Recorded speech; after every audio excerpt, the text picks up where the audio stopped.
నేను మీ Naresh Kumar, economy faculty, Telangana. ఈరోజు మనం ఇండియన్ ఎకానమీకి సంబంధించి ద్రవ్యోల్బణం అనేటటువంటి చాప్టర్ని గమనించే ప్రయత్నం చేద్దాం. ముఖ్యంగా ద్రవ్యోల్బణం అంటే అర్థమైంది, ప్రతి ద్రవ్యోల్బణం అంటే అర్థమైంది, ద్రవ్యోల్బణ రేటు అంటే అర్థమైంది, మనం తెలుసుకునేటటువంటి ప్రయత్నం చేద్దాం.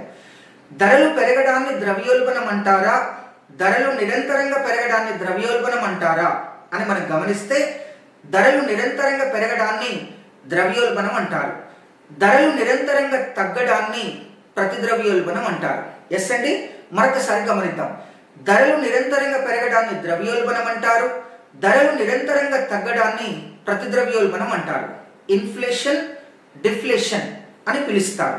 ముఖ్యంగా ద్రవ్యోల్బణ రేట్ అంటే అర్థమైంది. గమనిస్తే ధరలు పెరిగే వేగాన్ని శాతంగా లెక్కిస్తే దాన్ని ద్రవ్యోల్బణ రేటు అంటారు.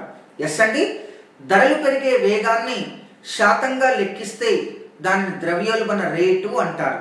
ద్రవ్యోల్బణ రేటు ధనాత్మకంగా ఉంటే దేశంలో ధరలు పెరుగుతున్నాయని అర్థం. ద్రవ్యోల్బణ రేటు రుణాత్మకంగా ఉంటే దేశంలో ధరలు తగ్గుతున్నాయని అర్థం. ద్రవ్యోల్బణ రేటు స్థిరంగా ఉంటే దేశంలో ధరలు నిలకడగా ఉన్నాయని అర్థం. గుర్తుంచుకోండి, ద్రవ్యోల్బణ రేటు ధరలు పెరిగే వేగాన్ని శాతంగా లెక్కిస్తే దానిని ద్రవ్యోల్బణ రేటు అంటారు.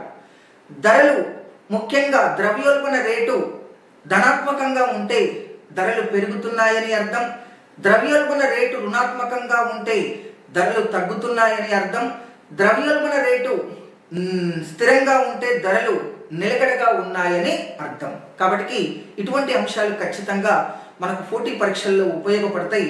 కాబట్టి ప్రతిరోజు సమగ్ర విశ్లేషణతో కూడిన సమకాలీన అంశాల గురించి తప్పనిసరిగా ఏదో ఒక కొత్త అంశం గురించి మనం తెలుసుకునేటటువంటి ప్రయత్నం చేద్దాం. Thank you very much.